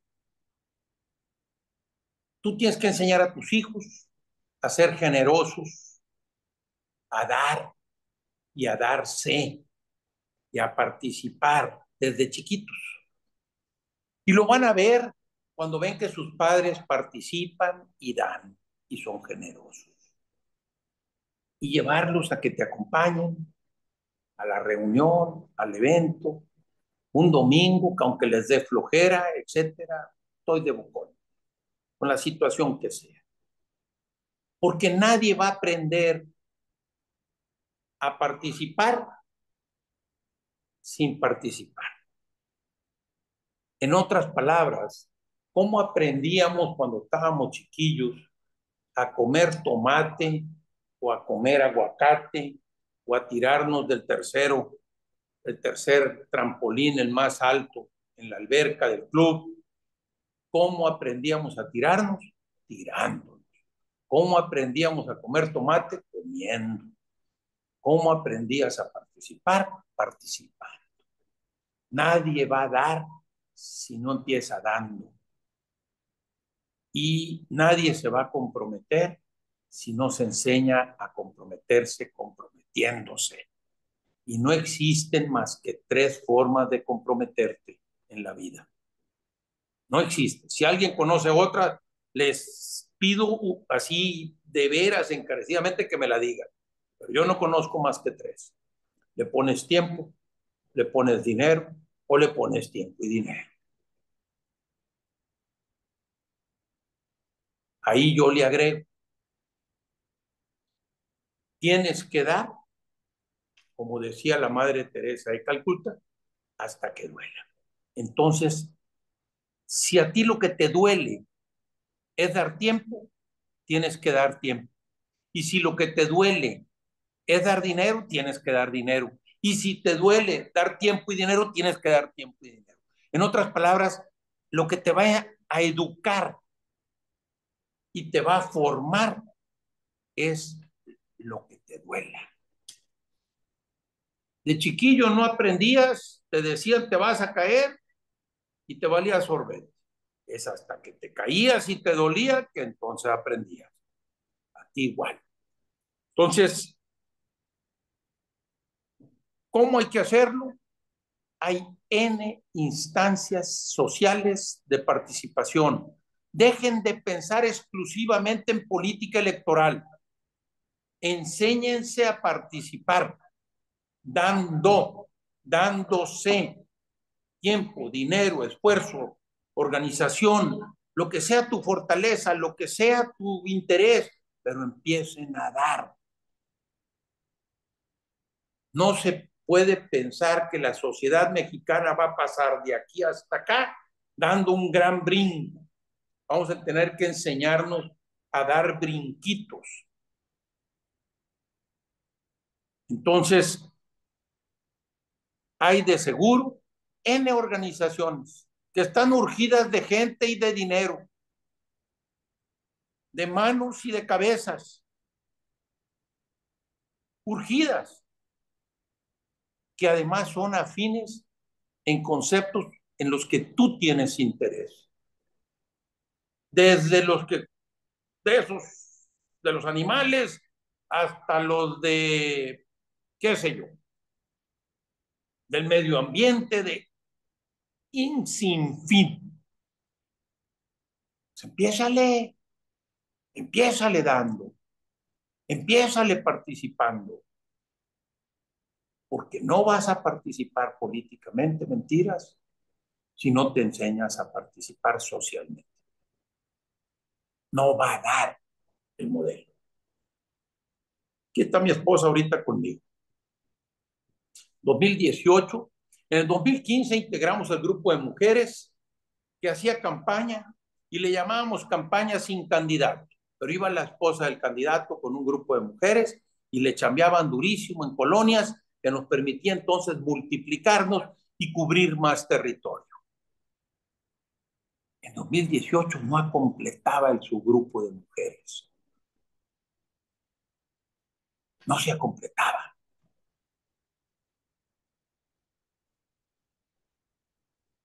A ver, la gente no estaba dispuesta a dejar su comunidad e irse a pasar el calorón en las colonias, chambeándole, vendiendo ideas. Entonces, bueno, eso es lo que tenemos por omisión, por apáticos, por conformistas. Hemos en México normalizado la mediocridad, hemos en México normalizado la corrupción y hemos en México normalizado la violencia, que son cosas que nos deberían de indignar, nos han cauterizado. No puede ser, no puede ser. Entonces, yo los invito, empiécenle, porque además es la única forma que van a poder educar a sus hijos a participar. Sus hijos no van a aprender a participar si sus papás no participan. Cantidad de gente que me encuentro en la calle y me dicen, ¿usted es Cloutier, verdad? Sí, a sus órdenes. No, mi mamá me llevaba o mi papá me llevaba a los mítines de su papá. Estaba yo chiquilla. Porque yo le digo, oiga, pero ese no me salen las cuentas. Usted está muy joven. No, dice, pero es que chiquilla me llevaba, no chiquillo me llevaba. Entonces, los hijos aprenden y viven lo que ven. Ven a los papás cómodos, apáticos, frívolos, pues los hijos van a ser cómodos, apáticos y frívolos. No sé si respondo en alguna medida. Sí, y yo además voy a direccionar esa invitación. Patria Unida es una fundación, una asociación privada sin ánimo de lucro que está buscando justo gente que nos quiera apoyar en todos los aspectos, desde un peso económicamente hasta gente que se aviente a escribir estudios. Tenemos un blog, tenemos este tipo de seminarios formativos. Todos los años nos llevamos a líderes, formamos a 20 líderes de todos los sectores y de toda la República porque estamos apostándole al futuro a los que el día de mañana van a tomar las riendas de este país y que desde hoy lo estamos construyendo. Así que yo les invito también a que quien quiera apoyar, se los agradeceremos infinitamente porque solo en la medida del compromiso de todos ustedes y en su confianza depositada en nosotros podremos seguir trabajando con todo lo que la Fundación ha hecho a lo largo de estos 3 años ya. Ahora, hay más preguntas. Adelante. Muchísimas, entonces voy a tratar de resumir. Uno dice, ¿cómo debería ser el proyecto de nación para México? ¿A dónde debería ir? ¿O qué metas tendría que fijarse para que México pueda superarse? Y hay una segunda que un poco va de la mano. Creo que para vencer a Morena se requiere de una identidad fuerte y definida. ¿Tú ves eso en la oposición? ¿Qué raíces históricas debemos de considerar para generar esa identidad? ¿Nuestra herencia hispana debe ser parte de ella? A ver, primero, este tema, dejemos de estar volteando a ver si la oposición está a la altura, porque parece que estamos buscando el pretexto para no comprometernos y para no actuar. Como no están a la altura, como es evidente que no lo están, ¿sí? Entonces ya no tenemos por qué participar porque no sirven. ¿sí? Otra vez, pareciera que necesitamos que la oposición esté a la altura. La pregunta es si los ciudadanos estamos a la altura. Porque dime tú, ¿de qué se componen los partidos? ¿De dónde salen los participantes de los partidos? No solo de la oposición, salen de la sociedad, caray. ¿De dónde salen los gobernantes? Esos que se corrompen, pues de la sociedad. Entonces, preocupémonos por ver si nosotros estamos a la altura, por ver si nosotros estamos formando a nuestros hijos y en nuestros círculos y en nuestro trabajo a más gente que esté a la altura de lo que está demandando el país. Y luego veremos si la oposición abre sus espacios para que más gente participe. Y si no, los derechos, siempre lo dije, son como los músculos. Los derechos hay que ejercitarlos. Si no los ejerces, se atrofian. Entonces, los mexicanos no hemos ejercido nuestros derechos y hoy por hoy se están atrofiando. Pues yo dejaría de estar queriendo ver qué oposición tenemos. La oposición está del carajo.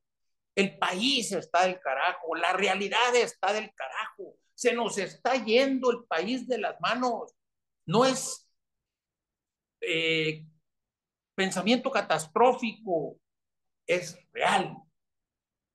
Y nos va a costar generaciones si dejamos que se nos caiga. Reconstruir. Entonces, deberíamos de estar muchos más preocupados por cómo le vamos a hacer para que el país no siga cayendo primeramente. Y luego, cómo lo vamos a levantar. Y eso me lleva entonces a lo segundo, o que fue la primera parte de la pregunta, el proyecto de nación. Yo no sé cuál debe ser el proyecto de nación, yo te digo el que yo creo y el que a mí me gustaría, pero este tendrá que construirse en consenso. Yo creo que políticamente México debería tener una democracia, una verdadera democracia. No me digas que comprar votos es democrático, es corromper a la sociedad, es lucrar con la miseria de la gente. No tiene nada de democrático eso. Democrático es respetar la dignidad de la persona. Comprarle el voto o coaccionar a alguien para que vote a favor de alguien es atentar, es violentar su dignidad. Entonces, democrático es ser respetuoso de la dignidad de las personas. ¿Y cómo le hago para que esa gente crezca en dignidad? En lo político, digo en lo económico, creo en la economía social de mercado. Una economía social de mercado se finca en premisas muy concretas, muy específicas. Entre otras, primero, que exista libertad, es decir, no esclavitud laboral. Si no hay trabajo, pues no hay libertad. Si no hay suficiente oferta, no hay libertad. Si vas a someter el trabajo a un mercado y no hay oferta, pues no hay libertad.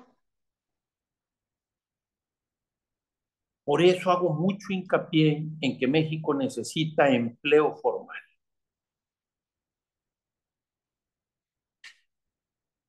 Y resulta que el 55% del empleo en México es informal. Algo no está bien en el país.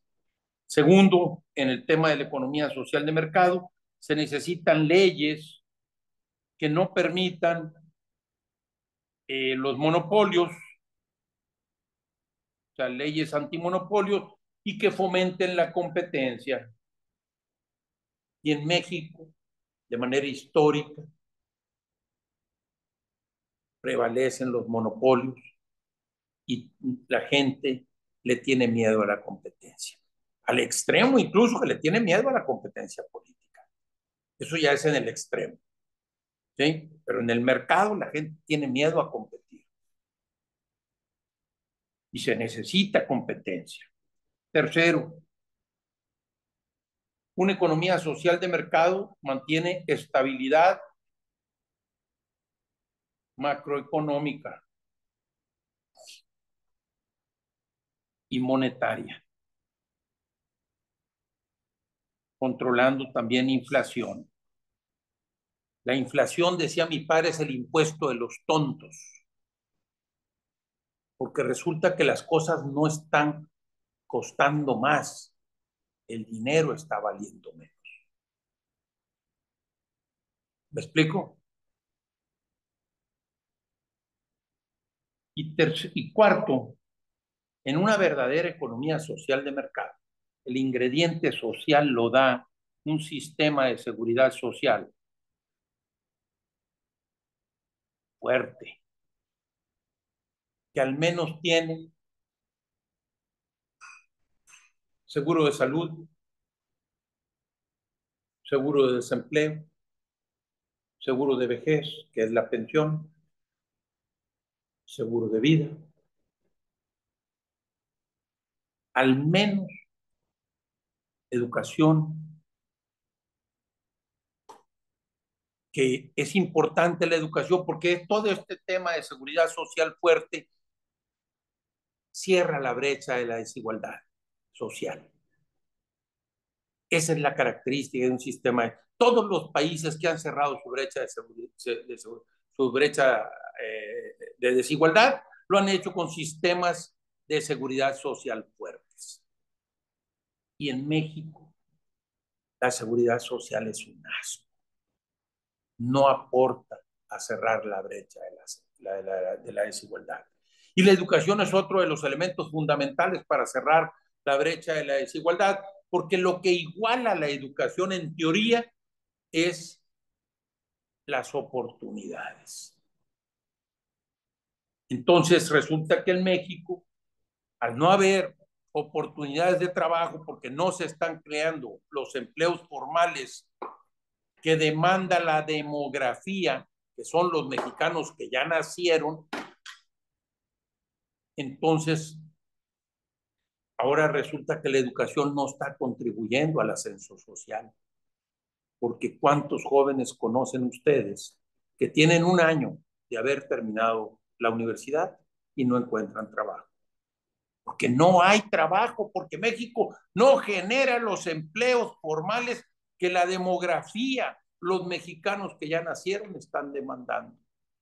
Ese tiene que ser, y todo lo que está haciendo la 4T es ahuyentando la inversión que es la generadora de empleo formal. Entonces, vamos por el camino equivocado. Todos los números de economía te dicen que México no va bien. Cada de hoy leí publicadas los cuántos empleos se perdieron, etcétera, o sea, formales. El escenario no va bien. La reforma judicial metió un ruido espantoso para la inversión y lo que se veía venir que sería una avalancha de inversión en el contexto del nearshoring se perdió y les cayó como bendición las amenazas de Trump y la madre, pero en realidad fue interno lo que generó desconfianza, entre otras la reforma judicial. Entonces, la inversión pide certidumbre y confianza. Eso es lo que pide la inversión, estabilidad. Y México no va bien en lo económico en ese renglón, ni lo va a ir en la medida que siga creciendo la población económicamente activa, pero no encuentren trabajo. Lo social, ya hablábamos ahorita, el tema de la brecha de la desigualdad. Nos van a decir que bajó la pobreza y que la madre y que no sé cuántos. El modelo que se está siguiendo no es sostenible. Fíjate nomás, se le da a los viejos. La tendencia del país es que lo que va a crecer somos los viejos. ¿Y quién lo va a pagar entonces? No es sostenible ese modelo. El único modelo sostenible es el trabajo bien remunerado con criterios formales que dé seguridad para que la gente pueda formar un patrimonio. No hay otra forma. Estado de Derecho, pues con todo respeto, los primeros que lo violan son los que primero que pues, tendrían que poner el ejemplo de respeto a la legalidad. Seguridad, ya lo platicamos, el tema de la seguridad. En fin, o sea, es el México que yo quisiera y que entre otras cosas yo quisiera que el México que queremos construir debe estar construido, ese nuevo México, por nuevos mexicanos, mexicanos respetuosos de los derechos de los demás, mexicanos honestos, mexicanos solidarios, mexicanos. ¿Y dónde están esos? No sé si contesto.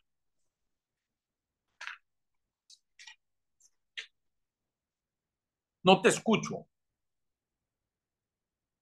Perdonen, tenía el audio Ya, apagado.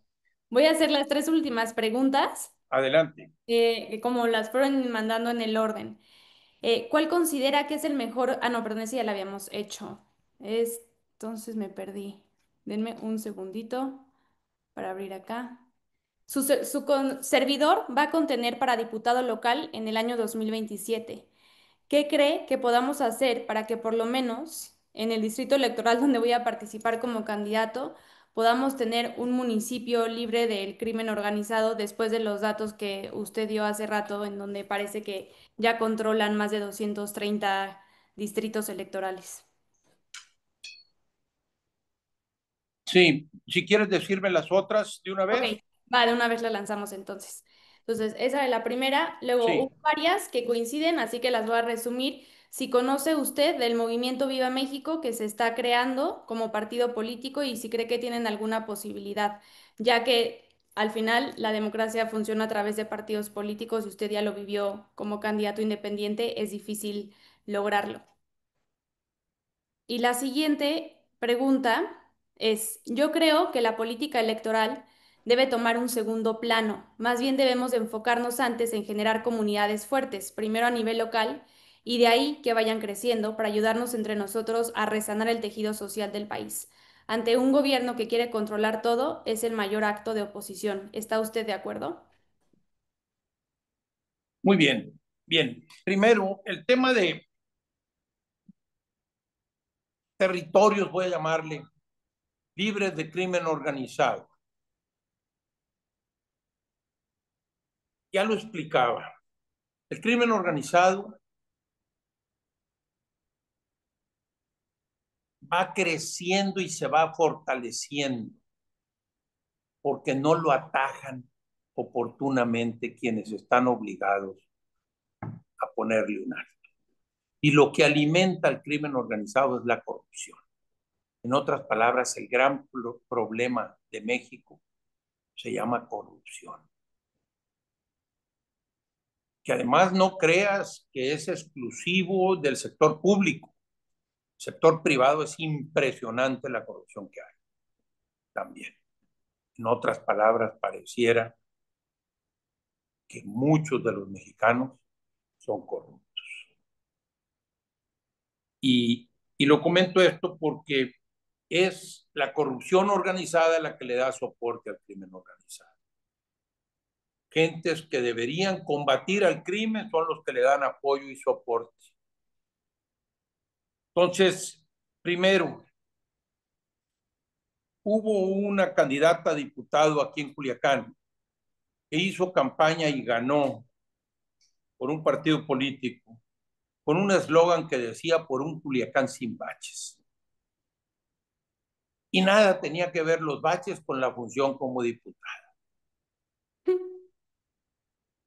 Entonces, para esta persona le digo, deje de estar pensando que a usted le corresponde en esa función de la Diputación Federal limpiar al país del crimen organizado.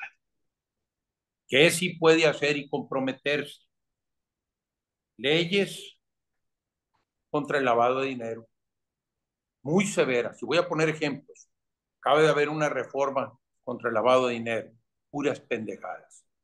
Yo por ahí escribí un artículo hace ya varios años en donde puse todos los rubros que yo, basado en mi experiencia viviendo en Culiacán, son rubros, son actividades vulnerables, pero que la ley no considera.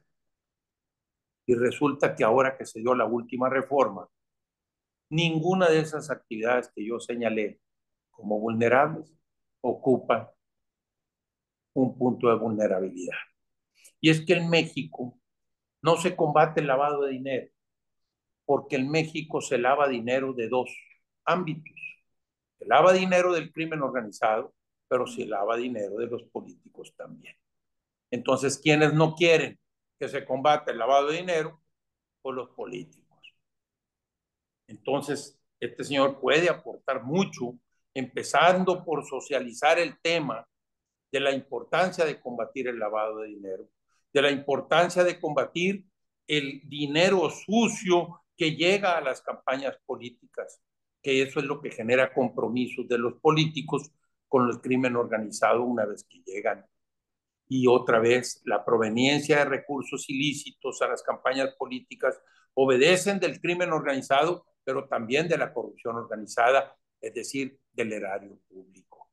Y ahí hay mucho que hacer para combatir al crimen organizado desde el punto de vista del lavado de dinero. Otra, combatir la corrupción organizada. Mucho que hacer para combatir la corrupción, generando leyes que combatan la impunidad. Cuando estamos hablando de corrupción organizada, es el propio sistema el que genera impunidad a sus miembros para generar las lealtades y protegerse. Por eso vemos que Morena no toca Morena, perro no come perro. Entonces, es lo que Estados Unidos está presionando severamente. Hey, los corruptos de Morena, los que les dieron soporte y se coludieron con el crimen organizado, los quiero. Y Morena se está resistiendo terriblemente porque no quieren romper su red de complicidades que se sustenta esa corrupción organizada en la garantía de impunidad. Entonces, queremos combatir, si se acuerdan ustedes, López Obrador prometió que iba a acabar con la corrupción y me reí yo y dije, pobre señor mentiroso, acabar con la corrupción significaría tanto como cambiar la condición humana. Entonces, no debemos proponer acabar con la corrupción. Lo que tenemos que acabar es con la impunidad. Y eso sí podemos acabar con ella. Porque si acabamos con la impunidad, entonces estaremos combatiendo y minimizando la corrupción. Pero mientras persista la impunidad, es una invitación a corromperte y a ser parte de la red de corrupción, porque no pasa nada. Pero decir que vas a acabar con la corrupción, lo dije yo en aquellos años. Si Cristo andaba con 12 y uno se le corrompió, a Cristo, a Jesucristo se le corrompió uno, el 8.25% de su grupo se le corrompió. Y viene un populista y nos dice que va a acabar con la corrupción. No vamos a acabar con la corrupción. Es decir, el ser humano necesita sistemas de pesos y contrapesos necesita sistemas de vigilancia y que pague las consecuencias a través de acabar con la impunidad para que entonces la corrupción disminuya severamente y que sepa cualquiera que tome la decisión de corromperse que va, el riesgo de que pague es muy alto. Hoy, cualquier delincuente y cualquier corrupto sabe que el riesgo de pagar las consecuencias es muy bajo. Entonces, se está retroalimentando el sistema permanentemente. El movimiento Viva México no lo conozco, no tengo idea, no sé quiénes están, no sé nada. Además, nunca he escuchado de él. No sé si es bueno o no es malo, pero pues es sano. Finalmente, siempre será que la sociedad se esté organizando para participar. Bienvenidos. El tema de la política electoral pasar a segundo plano, construyendo, nos dice, comunidades fuertes. Yo no creo que tenga que pasar a segundo plano, pero sí creo que el que tiene que pasar a primer plano es empezar desde lo básico en nuestras comunidades. Y así fue como avanzó el proceso de transición en el avance que logró en México. Empezó desde lo local. Ahí avanzamos muchísimo en su momento. Hoy por hoy tendremos que empezar desde lo local con un criterio muy simple que nos decía Carlos Llanos y Fuentes, aquel filósofo mexicano fundador de la Universidad Panamericana y del IPAD. Carlos nos decía que la responsabilidad es en círculos concéntricos. Primero tengo que ser responsable de mí, luego de mi familia, luego de mi empresa, luego de mi comunidad primaria, la próxima, mi prójimo es mi próximo, y así voy ampliando mi nivel de responsabilidad. Pero pareciera que en México, quienes en el fondo, más que comprometerse, están con el ánimo de eludir responsabilidades, se están queriendo hacer responsables de no sé qué, en no sé dónde, en lugar de atender las necesidades que ahí están de sus próximos, que son en sus regiones inmediatas. Esos serían mis comentarios bueno, pues agradeciendo infinitamente la invitación. Espero haber sido claro, espero haber aportado algo de claridad en un posible rumbo, al menos mi visión. Y bueno, pues los felicito por lo que están haciendo ustedes en la reconstrucción de este país. No, el agradecimiento es nuestro por el ejemplo, por haber aceptado la invitación muy valiosa de esta plática y esperemos que no sea la primera, sino que no sea la última, sino que sea la primera de muchas. Y pues a todos los que se conectaron y nos acompañaron durante estas 2 horas, también agradecerles mucho que sigan nuestras redes sociales, @patreonidadmx, la página oficial es www.patreonida.mx y el correo es contacto@patreonidadmx para que estén atentos a las siguientes convocatorias.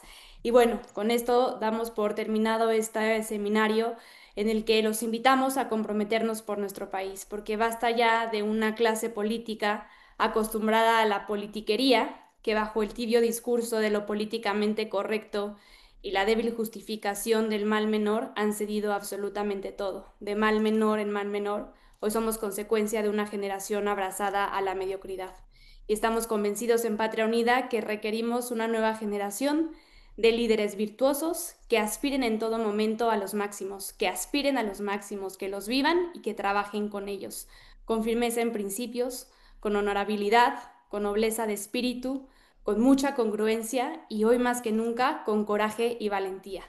Creemos que los próximos años para México son de formación y de construcción de una ciudadanía patriótica de mucha unidad y de líderes, nuevamente lo comento, virtuosos, que hagan valer cada día nuestra lucha por la libertad. Porque no basta con ser, hay que estar y hay que estar para hacerlo bien. No basta con ser, hay que estar con un fuerte compromiso cívico y activo para hacer el bien, para alcanzar la verdad y para compartir la bondad. la proyección y la vida pública hoy de nuestro país, lo reitero, debe ser guiada por un fuerte compromiso cívico imparable que debe ser más activo que nunca y cuya conducta siempre debe estar aspirada hacia la santidad. Muy buenas noches a todos y los esperamos el próximo miércoles 27 de agosto a nuestro siguiente webinar formativo en donde hablaremos sobre la persecución religiosa a los cristianos en México y en el mundo. Hasta luego y buenas noches. Gracias, Alice, y gracias a todos por su atención y su colaboración. Muchas gracias.